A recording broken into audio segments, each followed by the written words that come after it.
Welcome students, मैं आपका teacher आपका दोस्त बिलाल।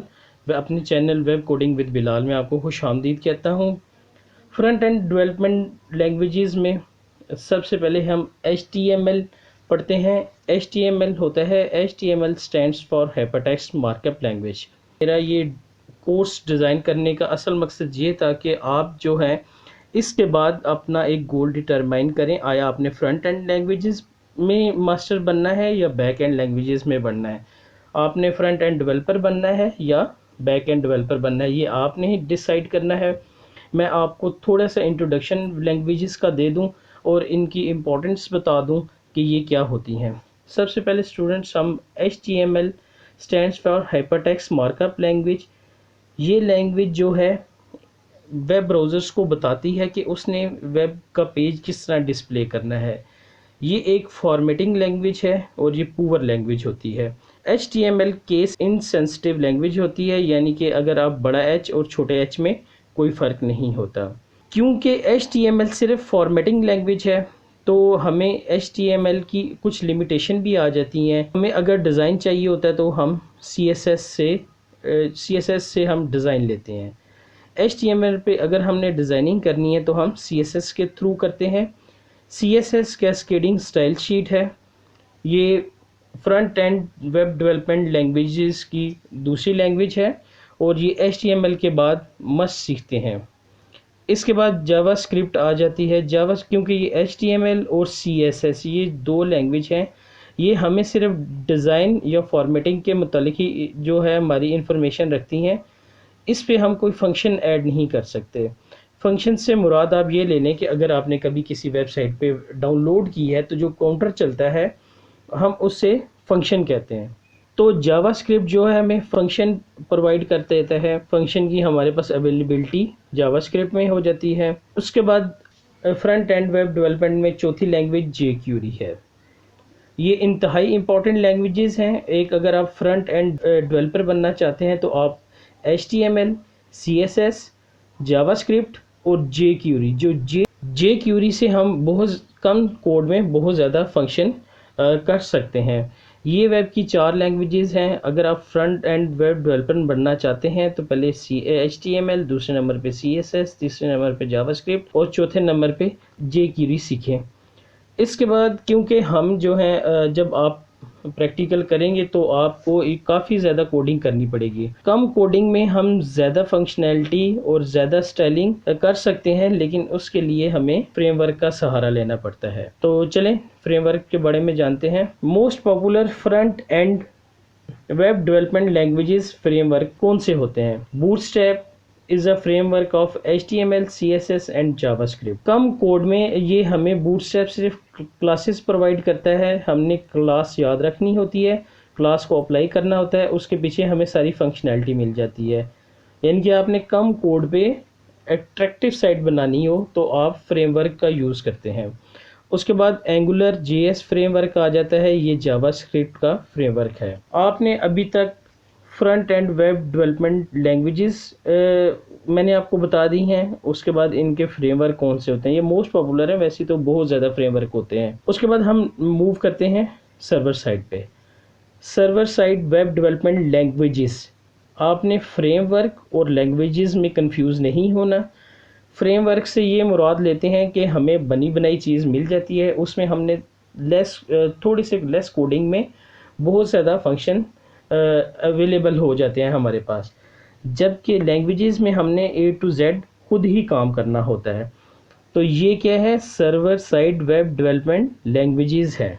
मेरा एक पढ़ाने का मकसद ये भी है कि आप जब फ्रंट एंड या बैक एंड डेवलपमेंट सीखें तो ना सिर्फ आप स्किल सीखें बल्कि आप स्किल को किसी यूज़फुल मकसद के लिए भी इस्तेमाल करें। जैसे कि अगर आपने स्किल सीख लिया तो मैं आने वाले लेक्चर्स में आपको ये भी बताऊंगा कि आप इन लेक्चर्स की मदद से ऑनलाइन काम किस तरह ढूंढ सकते हैं। तो जो आपके पास स्किल होगा, अगर फ्रंट एंड का स्किल हुआ सदाबहार स्किल है, बैक एंड का स्किल हुआ ये भी सदाबहार स्किल है, इनका ऑनलाइन काम बहुत ज़्यादा होता है। तो ये आपने अपने कंसेप्ट क्लियर करने हैं। जो मैंने अपने लेक्चर इस तरह डिज़ाइन किए हुए हैं कि पहले मैं आपको थोड़ी सी थ्योरी बताता हूँ, उसके बाद प्रैक्टिकल कर देता हूँ। थ्योरी बताने का मकसद ये है आपके कंसेप्ट क्लियर हो जाएं। उसके बाद हम प्रैक्टिकल तो मस्ट करते हैं। चलें देखते हैं server side web development languages कौन सी हैं। PHP सर्वर साइड में पहली लैंग्वेज होती है, ये मार्केट में इसका शेयर 80% है। ऑनलाइन जितनी भी साइट्स हैं वो PHP 80% होल्ड करती हैं। PHP ऐसी लैंग्वेज है कि ये बड़े से बड़ा डेटाबेस भी होल्ड कर सकती है। PHP को पहले हम पर्सनल होम पेज कहते थे, लेटर ऑन इसका नाम हाइपरटेक्स्ट प्रीप्रोसेसर रखा गया। जब आप सर्वर साइड की लैंग्वेज सीखते हैं, कोई भी लैंग्वेज सीखते हैं, तो आपका डाटाबेस से मस्ट पाला पड़ता है। SQL लैंग्वेज होती है, ये डेटाबेस की लैंग्वेज है। Structure Curie language database management language होती है, इसको हम MySQL में रन करते हैं। उसके बाद स्टूडेंट्स आजकल ये बहुत इंपॉर्टेंट लैंग्वेज आ सकती है रिएक्ट JS, ये फेसबुक की लैंग्वेज है, और जावास्क्रिप्ट की ये लाइब्रेरी है। अब मैं इसके बारे में आपको थोड़ा सा बता दूं कि इसकी इंपॉर्टेंस क्यों हो चुकी है। अगर हम जो है HTML में अगर आपने कोई गाना प्ले किया हो ऑनलाइन वेबसाइट पे जाके, जब आप उसे क्लिक करते हैं तो उसका थोड़ा सा ये फंक्शन ये होता है, मैं आपको बता देता हूँ कि पूरा HTML का पेज और जो आपने क्यूरी की थी, यानी कि आपने कहा था कि मेरे लिए गाना प्ले करो, ये सारा विद HTML का सारा कोड और आपकी क्यूरी सर्वर के पास जाएगी। सर्वर देखेगा इसमें उसको क्यूरी क्या मिल रही है, वो देखेगा ये जी गाना प्ले हुआ है, वो सारा कोड विद जो क्यूरी का जवाब होगा वो आएगा। अब आप देखें कि आपने सिर्फ गाना प्ले किया था, उस गाने के लिए उसने पूरा वेब पेज सर्वर को भेज दिया।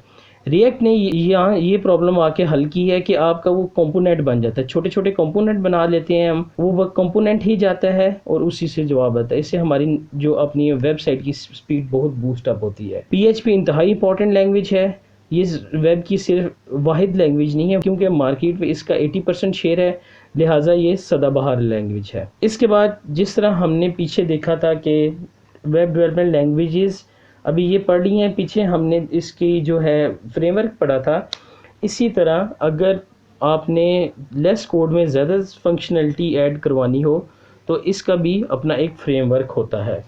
Most popular back and web development languages frameworks. WordPress is a framework of HTML, CSS and PHP। आप WordPress फ्रेमवर्क ज़रूर सीखें। WordPress HTML, CSS और PHP पे मुश्तमिल फ्रेमवर्क होता है, इसमें हमारी साइट्स बहुत इजीली बन जाती हैं। WordPress में हम आगे इसको जो फर्दर है साइट्स बनाने के अलावा इसमें हम प्लगइन्स डेवलपमेंट करते हैं और थीम डेवलपमेंट करते हैं, ये अलग टॉपिक है इसका। इसके बाद लारावल, ये PHP का फ्रेमवर्क है। लारावेल भी ये मैं भी आपको रिकमेंड करूँगा, अगर जो लोग आप में से बैक एंड या सर्वर साइड वेब डेवलपर बनना चाहते हैं तो वो लारावेल ज़रूर सीखें। इसके बाद ASP.NET आ जाता है। मार्केट में जो PHP का शेयर है वो 80% है। ऑनलाइन अगर वेब की बात करें तो PHP 80% है, उसके बाद 17% ASP.NET का है और 3% जावा का है। स्टूडेंट्स होप आपने लेक्चर एंजॉय किया होगा। तो इन फ्यूचर मैं ये जो है HTML, CSS, जावास्क्रिप्ट, jQuery, उसके बाद वर्डप्रेस और जो वक्त के साथ साथ मैं सारी लैंग्वेजेस कवर करूँगा। और स्टूडेंट्स इन पे मैंने काम भी किया हुआ है। आई होप कि इस लेक्चर के बाद आपने गोल डिसाइड किया होगा, आपने फ्रंट एंड डेवलपर बनना है, बैक एंड डेवलपर बनना है। हमने सिर्फ ना कि डेवलपर बनना है बल्कि प्रोफेशनल डेवलपर बनना है, कि इन फ्यूचर जब आप अपने क्लाइंट को कोई साइट या कोई प्रोजेक्ट डिलीवर करें तो उसमें कोई शिकायत ना आए। तो अगर आपने मेरे चैनल को अभी तक सब्सक्राइब नहीं किया, काइंडली मेरे चैनल को सब्सक्राइब कर दें और बेल आइकॉन पे क्लिक कर दें ताकि आने वाली नई वीडियो की नोटिफिकेशंस आपको मिलते रहे।